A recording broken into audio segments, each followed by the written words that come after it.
உறுதியான எண்ணத்தை மனதில் நிரப்பினால் நமக்கு நிச்சயம் மகிழ்ச்சி கிடைக்கும். நினைப்பதை என்னிடம் நீங்கள் சொல்லுங்கள், என்னிடம் சொல்வதை நீங்கள் செய்யுங்கள். மகிழ்ச்சி தானாகவே உருவாகும்.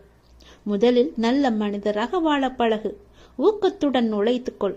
பொன், பொருள், புகழ், செல்வம் எல்லாம் உங்களை தேடி தானாக வந்து சேரும். இறைவனானவன் யாரையும் வீணாக படைக்கவில்லை. ஒவ்வொருவருக்கும் ஒவ்வொரு ஆற்றல் வைத்து படைத்திருக்கின்றார். உணர்ந்தவர் வாழ்வில் பிரகாசமாக இருக்கிறார். உணராதவரோ வாழ்க்கையை வீணெடுத்து விடுகின்றனர். நீங்கள் வெற்றியாளராக விரும்பினால் யாரும் உங்களை நம்பாத தருணத்தில் நீங்கள் உங்களை நம்ப வேண்டும். வாழ்க்கை முழுவதும் நிம்மதியை தேடி அலைவதிலேயே நிம்மதியை இழக்கின்றான் மனிதன். அதை நீங்கள் புரிந்து கொள்ளுங்கள். உடல் நோய் வந்தால் மருந்தால் குணப்படுத்தி விடலாம். மனநோய் வர அனுமதிக்கவே கூடாது. அது மிகவுமே கொடூரமானது. கவலை, துன்பம், வெறுப்பால் மனம் வாடா வழிவிட்டால் வாழ்க்கையை வீணாகிவிடும். சோகங்களுக்கு, சோக சூழல்களுக்கு தரப்படும் பெரும் மகிழ்ச்சியும் முக்கியத்துவமும் மகிழ்ச்சியான சூழலுக்கும் தரப்படுவது இல்லை.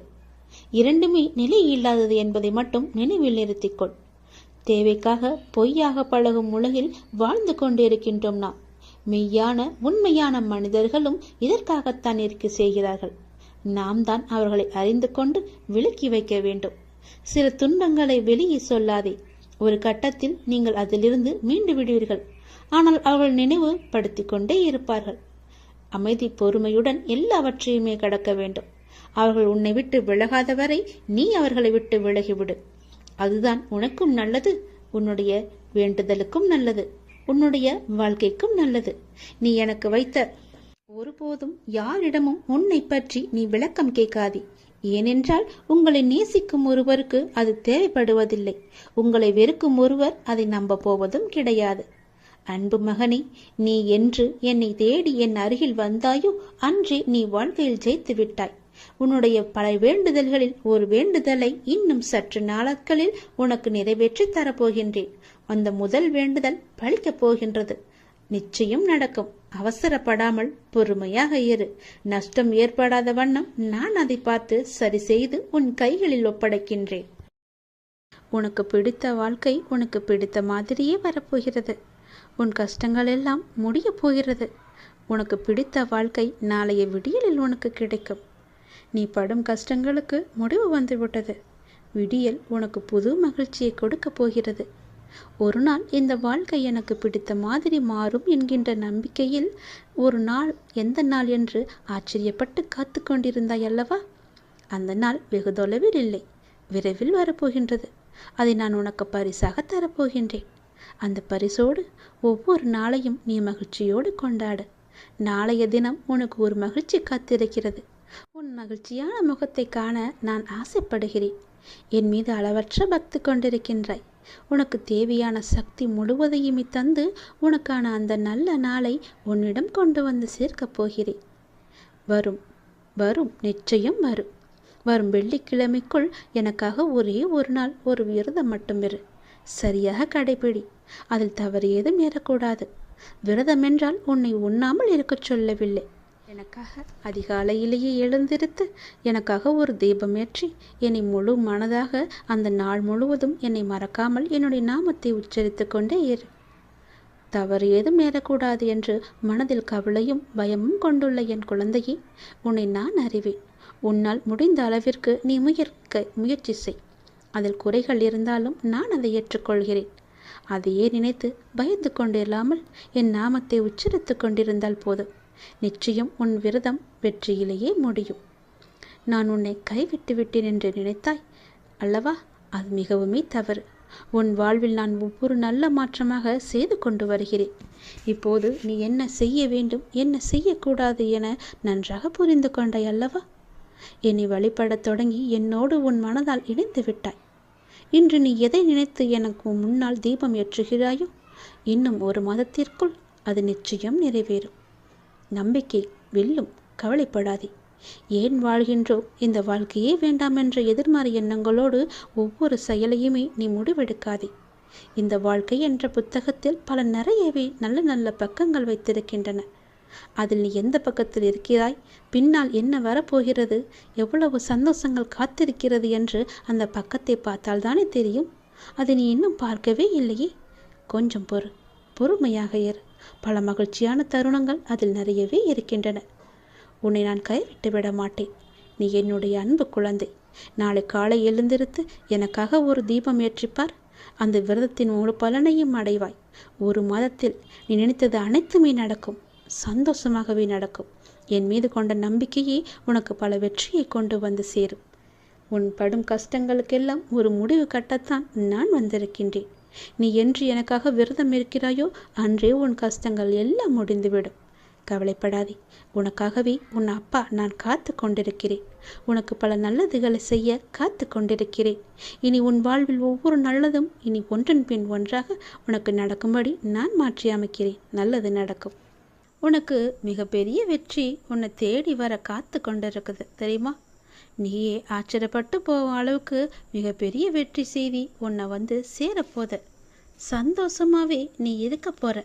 நீ எதை எதிர்பார்த்து காத்திருந்தாயோ அந்த நல்ல செய்தியே உனக்கு வந்து சேரும். கவலைப்படாத என் தங்கமே. ஏன் அப்படின்னு கேட்குறியா? என்னுடைய அப்பா எல்லாமே என் கூட இருக்காரு.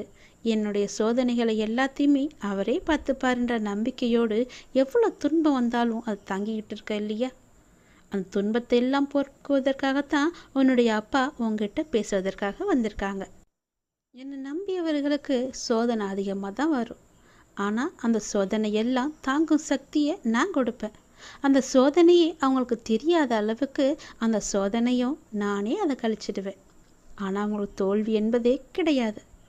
என்னட்ட சரணடைஞ்சிட்டாங்கன்னா வேறு எவரிடமும் கையேந்த வேண்டிய அவசியமும் இருக்காது. என்னுடைய நாமம் முழுவதுமே உனக்குள்ள நிறைஞ்சிருக்கும் போது நீ ஏன் பயப்பட்டுக்கிட்டு இருக்க?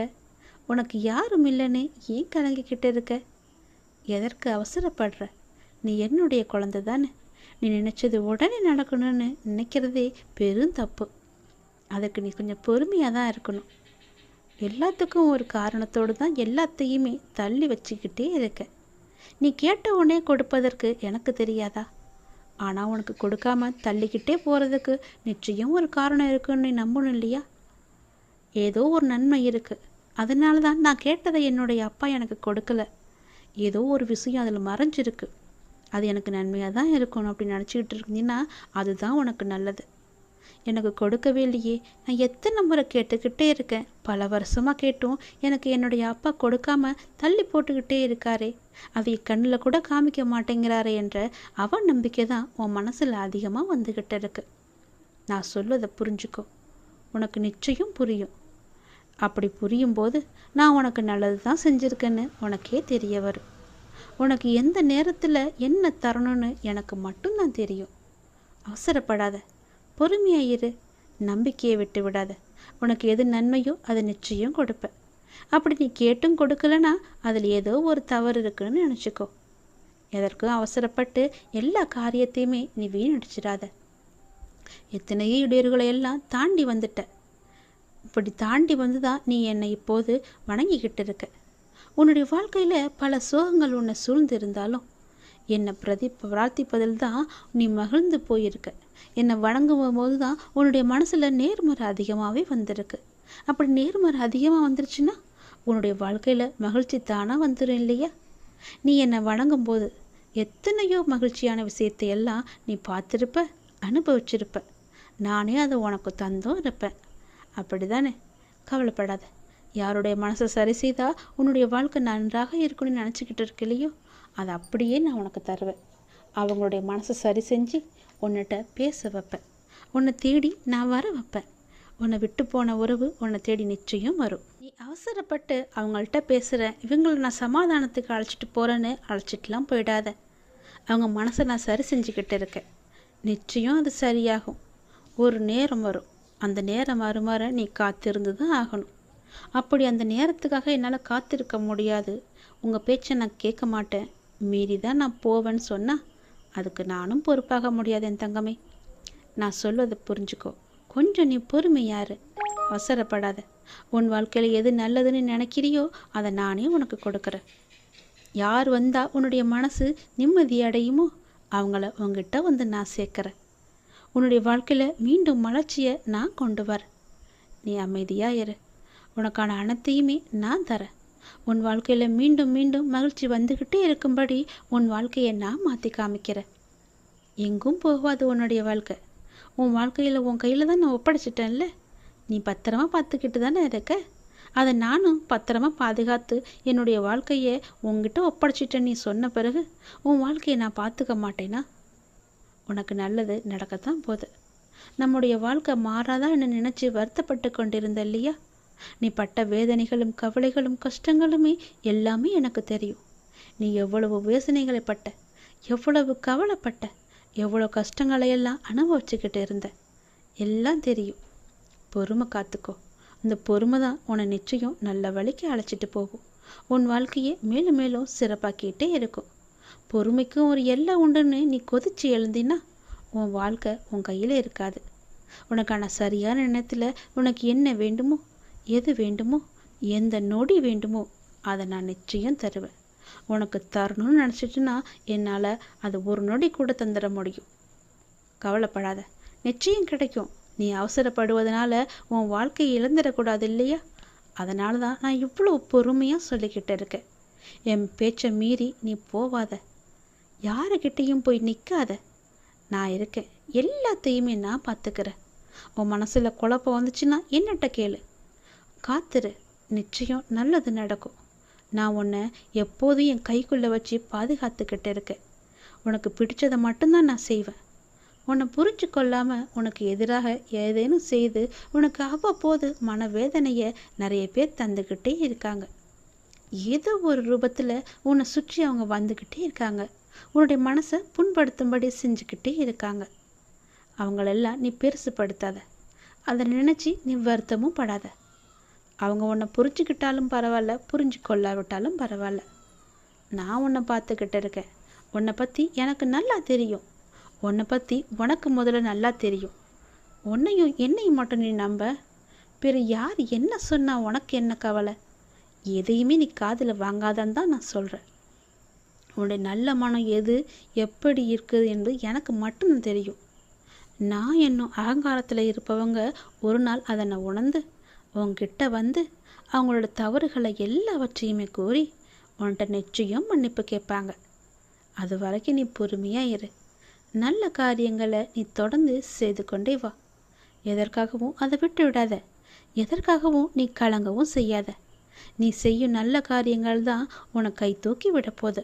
உன் வாழ்க்கையில் ஒரு நல்ல திருப்பு முனையாக அது இருக்க போகுது. தொடர்ந்து நல்ல காரியங்களை நீ செய்து கொண்டே வா. உனக்கு நல்லது நடக்கும்படி நான் எல்லாத்தையும் நினச்சி மாற்றி காமிக்கிறேன். நீ நினச்சது உடனே நடக்கணும் மட்டும் நினச்சிக்கிட்டு என்கிட்ட நீ வராத. புரியுதா? என்ன அப்பா என்கிட்ட இப்படி கோவப்படுறாருன்னு நீ என்ன நினச்சாலும் பரவாயில்ல. அதை பற்றி எனக்கு கவலையும் கிடையாது. உன்கிட்ட நான் பல முறை சொல்லிட்டேன், பொறுமையாயிரு பொறுமையாயிருன்னு. அந்த பொறுமை உன்கிட்ட இல்லைன்னா நான் என்ன தான் செய்ய முடியும்? எத்தனை முறை சொன்னாலும் நான் காதில் வாங்க மாட்டேன். நான் இஷ்டப்படி தான் இருப்பேன்னா வேறு ஒன்றும் என்னால் செய்ய முடியாது. நீ பார்த்துக்கோ. உன்னுடைய வாழ்க்கையை நீயே பார்த்துக்கோ. நான் சொல்கிறத சொல்லிட்டேன். உன்னுடைய நம்பிக்கை எப்படி என்கிட்ட இருக்கோ அதன்படி தான் நானும் உனக்கு செய்வேன். பிறகு என்னை எங்கள் அப்பா பார்த்துக்கவே இல்லை, நான் சொன்னதை கேட்கவே இல்லை, எனக்கு வேண்டுதலை நிறைவேற்ற கொடுக்கலன்னு என்கிட்ட நீ புலம்பக்கூடாது. புரியுதா? நான் கொஞ்சம் கண்டிப்பாக தான் பேசுவேன். நான் என்னை நம்பி வந்துட்டாங்கன்னா அவங்களுக்கு சோதனை தருவேன். அந்த சோதனைகளையெல்லாம் அவங்க தாங்குகிற சக்தி அவங்களுக்கு இருக்கா? அந்த சோதனையிலையும் என் மேலே நம்பிக்கை அவங்க வச்சுருக்காங்களான்னு ஒரு பரீட்சை வச்சு பார்ப்பேன். அந்த பரீட்சையில் அவங்க ஜெயிச்சிட்டாங்கன்னா நிச்சயம் என்னுடைய லீலைகள் எல்லாமே அவங்களுக்கு தெரிய வரும். வேறு யார்கிட்டமும் கையேந்தப்படிய முடியாத அளவுக்கு அவங்களுக்கு எல்லா தேவையுமே நான் நிறைவேற்றி தருவேன். நமக்கு இருக்கிற சொந்தம் நமக்கு எதற்கு? நமக்கு தான் எல்லாமே இருக்கே. நாம் கொடுத்தது எல்லாமே நமக்கு திரும்ப வரணும்னு நினைக்காத. யாருக்கு நம்ம எந்த ஒரு உதவி செஞ்சாலும் பிரதிபலன் எதிர்பார்க்காம செய்யணும்னு சொல்லுவாங்க இல்லையா? அப்படி உன்னுடைய கடமை, உன்னுடைய தேவை எல்லாவற்றையுமே எனக்கு தெரியும். நீ யாருக்கு செஞ்சாலும் எந்த ஒரு பிரதிபலனும் எதிர்பார்க்காம செஞ்சுட்டு வா. நானும் அப்படிதான். நான் உனக்கு செய்யறதுக்காக உங்ககிட்ட தச்சனையோ வேறு எதுவுமே நான் கேட்க மாட்டேன். என் மேலே நம்பிக்கை மட்டும் வையின்னு தான் நான் சொல்கிறேன். அவள் நம்பிக்கையை என்கிட்டேருந்து நீ எடுத்துடு. அந்த அவநம்பிக்கையை எடுத்துட்டு நம்பிக்கையை மட்டும் வை. பொறுமையாக காத்துக்கிட்டேரு. உன் வாழ்க்கையில் நல்லது நடக்க வேண்டி என்று இருந்தால் அது நிச்சயம் நடக்கும். அப்படி நல்லது நடக்க எந்த நேரத்தில் எப்போது எப்படி எங்கே தரணும்னு எனக்கு தெரியும். அது நிச்சயமாக உன் கையில் வந்து நான் சேர்ப்பேன். அது வரைக்கும் நீ பொறுமையாக மட்டும்தான் இருக்கும். மிகப்பெரிய வெற்றி உன்னை தேடி வந்துக்கிட்டு இருக்கு. நீயே ஆச்சரியப்பட்டும் போவ. அப்படி வரும்போது இந்த நேரத்தில் போய் உன் மனசில் அவன் நம்பிக்கையை வச்சுக்கலாமா? அவன் நம்பிக்கையை எடுத்துட்டு உன் மனசு முழுக்கதுமே நம்பிக்கையை மட்டும் வை. என்னால் முடியும், அந்த வெற்றியை என்னால் பெற முடியும், எனக்கு துணையாக என் அப்பா இருக்காருன்னு நம்பி எல்லாவற்றையுமே செஞ்சு பாரு. உன் வாழ்க்கை நல்லா இருக்கும். நீ நினச்ச மாதிரியே உன் வாழ்க்கை பிரகாசமாக இருக்கும். யார்கிட்டமும் போய் நீ கையேந்து நிற்க வேணாம். யாருக்கிட்டேயும் போய் நீ கை கட்டி நிற்கவும் வேணாம். நீ தான் ராஜா, நீ தான் மந்திரி. உன் வாழ்க்கை நல்லாவே இருக்கும். சந்தோஷமாயிரு. உனக்காக தான் நான் இருக்கேன்.